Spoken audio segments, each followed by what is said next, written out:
అన్నీ అయితే బయలుదేరుతున్నాయి. సో మనతో పాటు చందు వాళ్ళ సిస్టర్ ఉన్నారు. వారితో మాట్లాడిపిద్దాం. సో వాళ్ళ సిస్టర్తో మాట్లాడి అలాగే మధ్యలో ఉన్న అనుబంధం అయితే తెలుసుకుందాం. సో ప్రస్తుతం మనతో పాటు ఉన్నారు. సో అమ్మ చెప్పండి, ఎలాంటి అనుబంధం ఉంది మీతో అన్నతో? మొన్న కూడా కలిసాను, దెబ్బ తగులుగానే చెప్పిన అన్న హాస్పిటల్ పోదాం, స్కాన్ తీసుకో, సూచర్స్ పడితే ఏమో చేపిద్దాము అంటే లేదమ్మా స్కార్ వస్తుంది, ఇప్పుడే చేయించుకోను, నేను రేపు పోతా హాస్పిటల్కి పోయి స్కానింగ్ చేయించుకుంటా.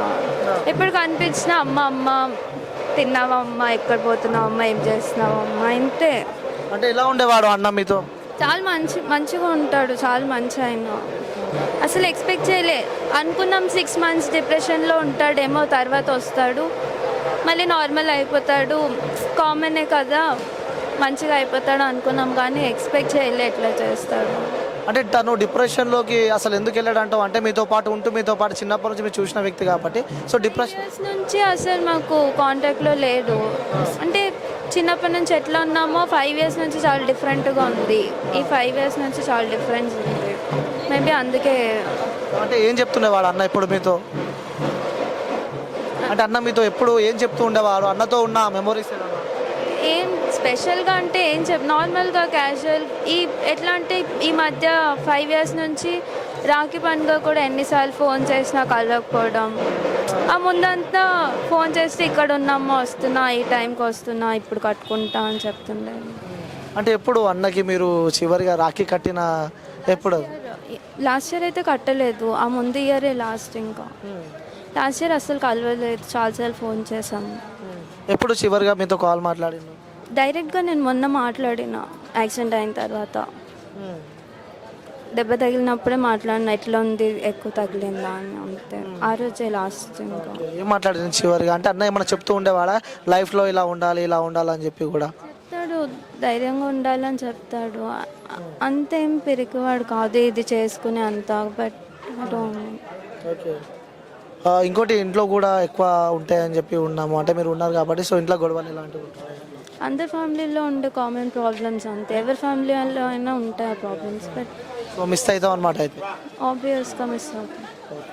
Thank you sir. వాస్తవానికి ఏం జరిగింది, సో దీని గురించి మనతో మాట్లాడడానికి చందు వాళ్ళ పెద్దనాన్న కొడుకు బ్రదర్ అనమాట, సో ఓన్ బ్రదర్ మన దగ్గర ఉన్నారు. సో అడుగుదాం, మాట్లాడి తెలుసుకునే ప్రయత్నం అయితే చేద్దాం. సో బ్రదర్ నమస్తే. నమస్తే అండి.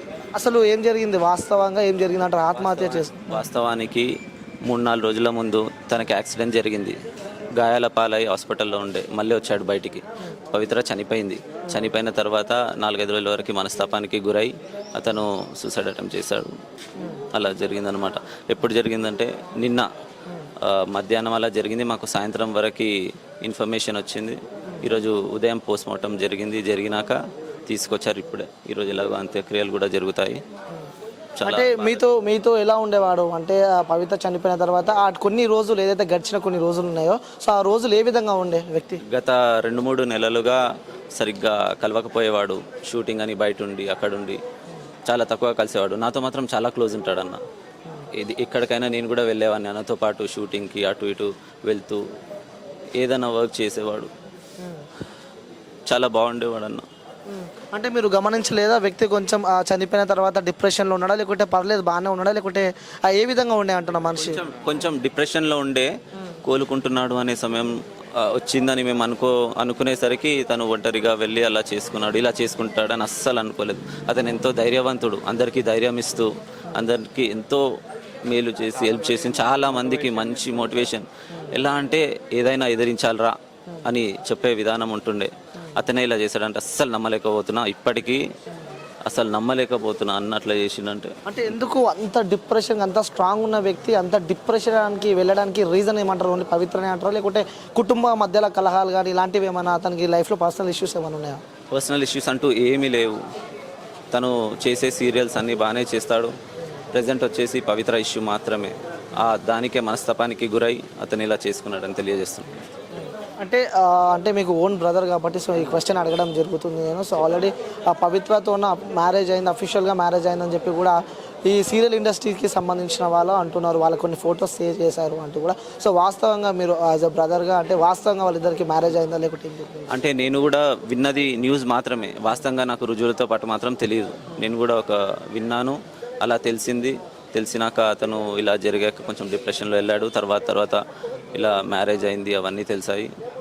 పర్ఫెక్ట్ రుజువులతో అయితే మాత్రం నాకు తెలియదు, అంతే అండి. అంటే అఫీషియల్గా మాత్రం 2015లో శిల్పతో మ్యారేజ్ అయింది. 2015లో శిల్ప వదినతో మ్యారేజ్ అయింది. జరిగిన తర్వాత గత 4-5 ఏళ్ళు ఉండొచ్చు ఇలా కొంచెం షూటింగ్కి వెళ్తూ కలవక, ఇంకోటి మోస్ట్లీ డిప్రెషన్ వచ్చేసి ఒక 2-3 మంత్స్ నుండి కలుస్తలేడు, మాట్లాడతలేడు. అప్పుడప్పుడు వచ్చి చాలా తక్కువ కలిసేవాడు, 15 రోజులకు ఒకసారి, వారానికి ఒకసారి. ముందైతే ఆల్మోస్ట్ ఎవ్రీ ఆల్టర్నేట్ డే అలా కలుస్తుండే, కనిపిస్తుండే. ఏటికంటే ఆడికి తీసుకెళ్లేవాడు, అన్నతో పాటు అలా బయటికి వెళ్తుండే, షూటింగ్లోకి వెళ్తుండే, చాలా బాగా చూసుకునేవాడు. అసలు అతని గుణం ఎట్లాంటిదంటే చాలా మంచోడు, అందరికీ హెల్ప్ చేసే గుణం. ఇలా చేస్తాను అస్సలు ఎక్స్పెక్ట్ చేయలేదు. అస్సలు పెద్ద ఎత్తున కూడా టీవీ ఛానల్లో చూస్తూ ఉంటే మాత్రం తనకి సంబంధించి కూడా నెగిటివ్ కూడా ఎక్కువ రావడం జరుగుతుంది.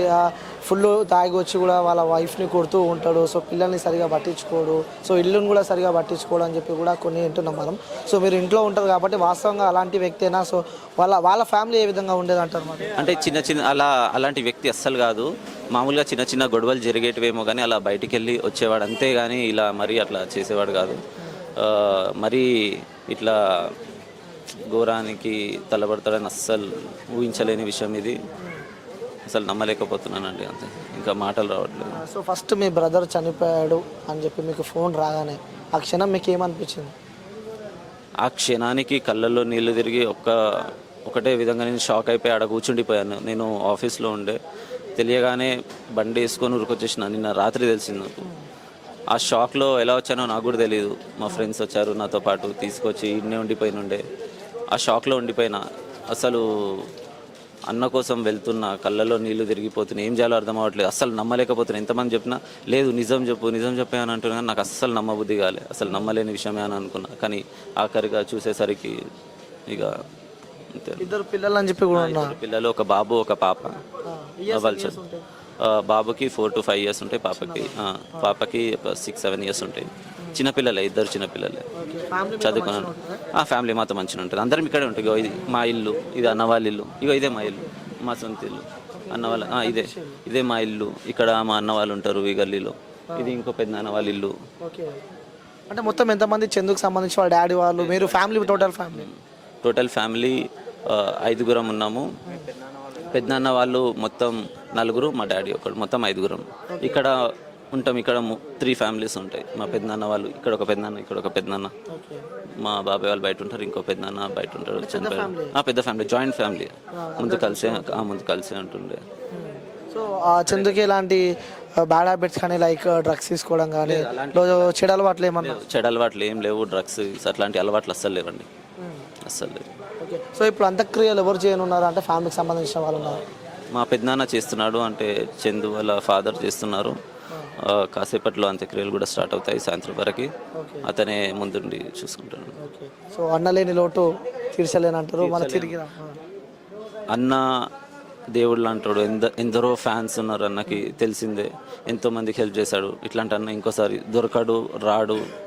ఇక అది ఎప్పటికీ జరిగిన విషయం అంతే. సో బ్రదర్ మీరేమవుతారు? నా ఫ్రెండ్, నేను శివ ఫ్రెండ్. చిన్నప్పటి నుంచి ఒకటే బాండింగ్ మాది. అన్న వాళ్ళ దగ్గరనే మేము ఆల్మోస్ట్ టైం ఎక్కువ స్పెండ్ చేసేవాళ్ళం మేము. అంటే ఆయన చూసినప్పుడు నీకు ఏం గుర్తొస్తుంటుంది? ఆయన బాడీ కానీ ఆయన విలనిజం చూసినప్పుడు? బాడీ విలనిజం అని అది షూటింగ్ పరాక, కానీ మాకైతే సొంత అన్నలాగానే ట్రీట్ చేసేవాడు. ఏది ఉన్నాను కూడా వరకు ఉన్న మోటివేషన్ గురించి, జిమ్కి వెళ్ళాలరా, ఫిట్ ఉండాలా, పర్ఫెక్ట్